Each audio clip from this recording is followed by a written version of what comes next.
Malalim na naman ang iniisip mo. Napapailing na wika ni Alfred. Napasulyap siya sa co-teacher na kapapasok lang sa faculty room. Nakaramdam siya ng pagkahiga. Finish with your class? Tanong na lamang niya upang ibahin ang kanilang usapan. Hindi na niya nais matuon sa kanya ang paksa. Marami nang nakakapansin sa paaralan na malimit siyang matulala. Marami nang nakaalam ng lahat. Simula nang isigaw ni Bernard ang pagmamahal nito sa kanya sa bisinidad ng paaralan, naging laman na sila ng usap-usapan. Palibhas ay maayos siyang makisama sa kapwa-guro. Maraming pagbati ang kanyang narinig nang aminin niya sa mga itong kasintahan niya si Bernard. At ngayon na may marami ang nakikisimpatya sa kanya sa sawi niyang pag-ibig. Hindi niya nais na kawan siya ng tao sa paligid niya. Lalo lamang siyang nahahabag sa sarili. Sa bandang huli niyon ay magpapaantak ng kirot sa kanyang puso. Hoy, Miss Miranda. Natigilan ka na naman. Naipilig niya ang ulo. Pero ano nga ba yung sinasabi mo? Nahihiyang tanong niya. Mangani-ngani niyang tampalin ang ulo. Hindi niya nais kawan siya ni Alfred kapag nagbigay siya ng sagot kung bakit siya natitigilan. Malamang na mauungkat na naman ang kinahinat na ng pag-ibig niya kay Bernard. Ang sabi ko'y oo. Nangingiti si Alfred. Tapos na ang klase ko. Uuwi na ako. At gusto ko sanang ihatid ka. Ang balita ko kay Nerissa ay wala kang sundo ngayong hapon. Tumango siya. Pero huwag mo akong alalahanin. Maglalakad na lamang ako. Yun talaga ang balak niya nang sabihin sa kanyang tricycle driver na susundo sa kanya sa paaralan na hindi siya masusundo nito. Malaki ang tulong na maibibigay sa kanya ng mahabang paglalakad. Madadivert ng malayong paglalakad ang kanyang isip. And long walk will make her dead tired. Sa ganun pagdating ng bahay niya, basta na lamang siyang hihilata sa kama at wala nang iisip. Madali siyang makakatulog. Kanina rin kasing umagay may masakit na balitang nabasa siya sa pahayagan. Nanatiling nakapaskil sa kanyang utak ang mga katagang sumusugat pa rin sa kanyang puso. Tricia Salvador, what of the country's finest model, fits the wedding gown designed by famous Italian wedding couture. Beside her Tricia is the dashing debonair and her soon-to-be husband Bernard Mondragon, who on the other hand fits the barong Tagalog. Hindi na niya kailangang pagtakha na ma-feature ang wedding preparation ng kasal. Sikat na couple ang involved sa magaganap na kasal. Nasasaktan man siya, naatin pa rin niyang makibalita. Ini-imagine na lamang na niya na siya ang babaeng pakakasalan ng lalaking hanggang ngayon laman pa rin ang kanyang puso.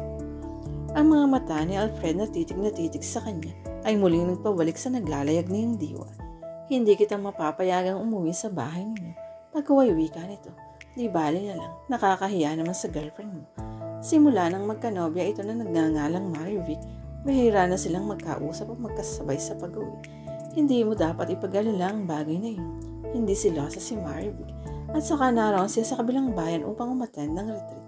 At kung narito man siya, ay insit na ihatid pa rin kita. It's not advisable na uwi kang mag-isa. Baka sa malalim mong pag-isip, malimutan mong tamang daan sa pag-uwi sa bahay ninyo. Nailing na lamang siya. Nangiti siya kapag daka. Salamat sa pag-aalala mo. Para ano pa't naging magkaibigan tayo. Anitong ginagap ang kanyang kamay. Matapos na ayusin ang kanyang gamit at isilid sa kanyang shoulder bag, magkasama nilang ni Lisa ni Alfred ang paaralan. Ipinagdala pa siya nito ng gamit at kahit papano ay saglit niyang nakalimutan ang pighati sa puso nang magkwento ito ng mga bagay na katawa-tawa. Ngunit ang pagmamasdan pa siya ng malapitan, masasalamin pa rin sa kanyang mga mata ang kalungkutan. Maraming salamat. Aniya nang makaibig siya sa owner type jeep. Walang anuman. Kung hindi mo man ako matanggap bilang isang mangingibig mo, maluwag kong tinatanggap na ako isang mabuti mong kaibigan. Nasiyan siya sa narinig at hindi niya maiwasang mapayakap kay Alfred. I'm happy to hear that. Nagagalak siya. Sa kabila ng kabigatan ng kanyang mundo with her burden and sufferings in life, may totoo siyang mga kaibigan na sumusuporta sa kanya. O sige, aalis na rin ako. Ani Alfred nang kumalas siya sa pagkakayakap dito. Hindi ka ba papasok at nang maipagtimpla kita ng anumang inumin? Salamat na lang. Kailangan ko nang makauwi. Alam mo namang sa susunod na araw ay palarong bayan para sa mga mag-aaral natin at ako ang nangunguna roon. Kung ngayon pala isa akong makaabalahan sa iyo, pabirong ingos niya. Tinawanan na lamang siya nito at kapag dakay sumakay na ng sasakyan. Siya na may pumasok na rin sa bahay. Sandaling ipinahinga ang katawan sa kawayang sopa. Kapag ko ay tinungo ang silid niya upang magpalit ng damit pambahay. Patang-patama ng katawan niya, pinilit niyang huwag matukso sa kanyang kamang tila nangangako ng kaginhawaan at magbibigay sa kanya ng payapang pamamahinga. Sinabi niya kaninang umaga nang hindi niya inaasahang ihahatid siya ni Alfred na agad niyang ilalatag ang katawan sa kama dahil sigurado siyang mapapagod sa mahabang paglalakad. Hindi kasi birong lakarin ang bulihan patungong San Ildefonso. Lampas ng 1.5 kilometro ang layo ng dalawang baryo. Bandang 5:30 lang nang tingnan niya ang oras sa table clock ng kanyang kama at sobrang aga pa upang matulog. Inalis niya ang paningin sa kama. Yaman din lang na hindi siya napagod. Kailangang gugulin niya ang gabi sa nakaantabay na gawain. Consumed by so much ache, binimbini niya ang kanyang mga lesson plan. Dapat niya yung ipagpatuloy. O at hindi sinita ng kanilang principal kung bakit ilang lesson plan ang hindi niya na isusulat. Maaaring hindi siya sinita nito sapagkat naiintindihan nito ang unos ng kanyang pag-ibig. Nakikisimpatya sa kanya ang butihing punong guro. Lumabas siya ng silid at nagluto para sa kanyang hapunan. Kailangan niya ng sapat na lakas. Hindi na rin kasi lingid sa paaralan ang bahagya niyang pangangayayat. Gustong tapos na siyang magluto nang makarinig siya ng malalakas na katok. Pagkalagay ng paksiw ng pangos sa round table, tinungo niya ang pinto. Tila di makapaghintay ang sino mang bisita niya sa walang tigil na pagkatok nito.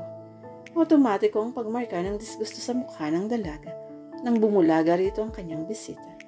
Lalaking napapanot ang ulo bagamat hindi pa lumalampas ng 50 ang edad. May kalakihan ng tiyan. Yolando, anong dahilan at napasugod kayo rito? Lampas 4 na buwan na rin nga itong hindi nakikita. Ngunit wala siyang pagkasabik na naramdaman sa amain. Instead, may di maipaliwanag na takot na pumangon sa kanyang dibdib. Paano'y pulang-pulang mukha nito. Nalalanghap din niya ang amoy chiko nitong hininga. Halatang nanggaling ito sa inuman at sigurado siyang nalasing ito. Kung sa bagay walang bago ron, lahat na yata ng bisyo ay alam ng kanyang tiyo Lando. Sugarol at tusing. Nagulat lamang silang tabigin itong kanyang katawan at walang kibar na dumiretso sa loob ng bahay. Pasuray-suray na naglakad at pabagsak na naupo sa kawayang sopa. Mamputsa, malakas na itong bulalos na napasapusapit. Kinontor niya ang sariling sigawan ito at palayasin ang bahay. Kahit papano'y ginagalang niya bilang tao ang kumupkop sa kanya. Iyon ang itinuloy mo niya sa isip. Hindi ang mga masasakit na mga alaalang ginawa ng pamilya nito sa kanya. Ano po bang problema? Mahinahong tanong niya. Palitan mo na nga ang upuan mo rito sa iyong bahay. Abay nakakasakit ng puwet. Umaalsa ng pako. Nayangat niya ang isang kilay. Ang lakas ng loob na magsalita. Samantalang ang bahay ng mga ito na kanyang kinalakihan ay kinakain na ng iba't ibang eksepa ang lahat ng kawayang upuan. Bukod pa rin hindi maikakaila na nagagato na ang mga kahoy dahil sa pananalanta ng alay. Pasensya na po. Hayaan ninyo ipagagawa ko sa mga karpenterong kapitbahay ko. Nasabi na lamang niya. Hindi niya matiyak kung hayag ang sarkasmo sa kanyang boses. Pagkawa na tumayo ito at tinungo ang kusina na ilang hakbang lang mula sa maliit na salas. Abay okay ang ulam mo. Saktong-saktong pagdating ko. Malawak ang pagkakangiti nito na hinawakan ng mangkok at inilapit sa ilong. Eksaheradong pumikit-pikit pa ito habang inaamoy ang paksiw na bangus. Napailing na lamang siya. Gusto po ba ninyong kumain? Alok pa rin niya. Hindi niya alam kung saan ang galing ang kakai. Mahal ng dibdib niya. Natural, alam mo namang paborito ko ang niluto mo. Bulyaw nito. Hinila nito ang silyang nakayakap sa mesa. Umupo ito roon. Nakakunot noong nilingon siya nito. Ano pang hinihintay mo yan? Pumunta ka na rito at ipaghain ako. Tumalima pa rin siya kahit nasukal sa kanyang lobang pagsilbahan ito. Hinamig niya ang sarili. She restrained her sarap na ipaalala sa amain na nasa loob ito ng kanyang pamamahay. Kumuha siya ng plato at sinandukan niyo ng kanin. Pagkuha na iniyahin sa amahin. Kumakalaman ng sikmura, minabuti niyang hintayin lamang na makatapos na kumain at makalis ito. Binigyan niya ito ng kutsara. Napasinghap na lamang siya nang tabigin ito ang kutsara. Nabitawan niya yun at lumilapon sa sahig. Madali ka bang makalimot? Alam mong lagi akong nagkakamay kapag kumakain. Singhal nito sa kanya. Hindi po ako nakalimot. Binigyan ko po kayo ng kutsara upang gamitin niyo sa pagkuha ng ulam. Hindi pa po kasi ako kumakain. Naroon pa rin ang hinahon sa kanyang boss. Iritadong nalingon siya nito. Kung nandidiri ka sa akin, problema ba yun? Di magluto ka ng panibago. Paborito ko itong paksiw na bangus. Malamang na maubos ko nito. Wala siyang magawa kundi ang pabayaan na lamang ito. Pabugso siyang napahinga ng malalim. Hindi na mahalaga sa kanya kung maubos nito ang niluto niyang ulam. Makakahinga siya ng maluwag kung matatapos na itong kumain nang tuluyang makalis na ito sa bahay niya. Naghintay siya ng halos kalahating oras ng abusuhan siya ng kanyang tiyo Lando. Pwede ka nang magligpit ng kinainan ko. Aruganteng mando nito. Sa halip na ikaira-ita, Ikinahinga ni Ayor ng maluwag, malapit na nitong lisanin ng kanyang bahay.